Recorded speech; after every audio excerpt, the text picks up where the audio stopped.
Martin Ødegaard behind you. You mentioned 6 weeks there. We know there's a knee injury. We're not entirely sure the extent of it. Mikel Arteta will do his pre-match press conference tomorrow. That's ahead of them playing Fulham on Saturday evening. Really frustrating and unfortunate season for him so far, isn't it? Of course, he became that first player to be subbed in 3 consecutive games in the first half when he came off against West Ham with the knee injury. So he's not out there.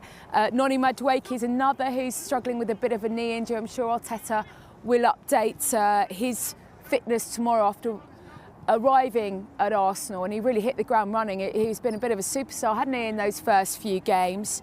No Kai Havertz, another of those knee injury victims. No, he's not out there yet either. But there is some good news in terms of Piero Hincapie. He's been struggling with a groin injury, but he was one of the first ones out to training with Christian Norgard.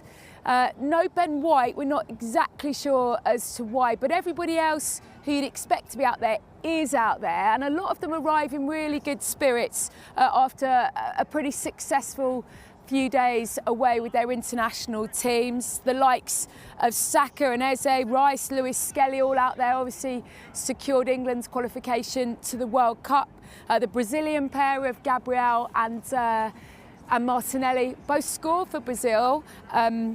They are at their 23rd consecutive World Cup finals. And Mikel Merino, he goes away with Spain and ends up scoring a ton of goals, doesn't he? Another 2 for him. They're on the verge as well after beating Bulgaria. Zubamendi playing the large part of that game too. Saliba, Timber, Trossard, I mentioned before, Norgard, all having been away with their nations, all out there.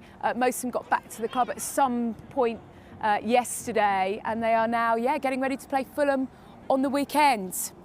Before the last international break, they had Manchester City. They got a draw at home. They had Newcastle away. They got a really good win there. So they did have a tough run of games, whereas the next few seem on paper to be a little bit kinder. They're top of the table. How good a position are they in right now? Yeah, I think if you ask most Arsenal fans if they'd be happy to be a point clear going into that October international break, I think they would have probably snapped your hand off with a couple of those fixtures. As you mentioned, really, really tough. That Newcastle win felt really big, didn't it? That last minute Gabriel header, having seen Merino equalise a little bit earlier in the game, and then built on that momentum with West Ham.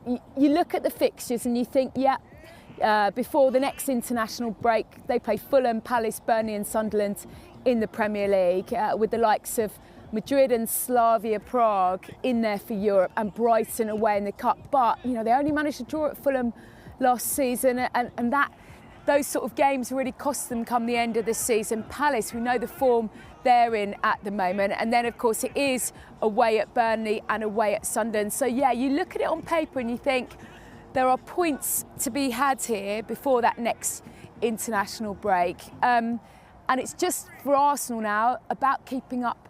Arsenal have received a big boost ahead of their trip to Craven Cottage this weekend. Piero Hincapie is back in training. The Ecuadorian defender returned to full training on Thursday morning, as confirmed by journalist Sam Blitz, giving Mikel Arteta a timely option ahead of Saturday's clash with Fulham. Hincapie, who joined Arsenal on an initial loan deal expected to become permanent for around £45 million next summer, has made just one appearance so far, having been sidelined with a groin injury. His return comes at the perfect time, with Martin Ødegaard out due to a knee injury and long-term absentees, including Gabriel Jesus, Kai Havertz, and Noni Madueke, still unavailable. Known for his pace and overlapping ability, Hincapie could play a key role down the left, giving Eberechi Eze more freedom to drift inside and create from central areas, especially with Ødegaard missing. The Gunners head to West London, looking to cement their place at the top of the Premier League table, and Hincapie's return could prove crucial in maintaining their momentum.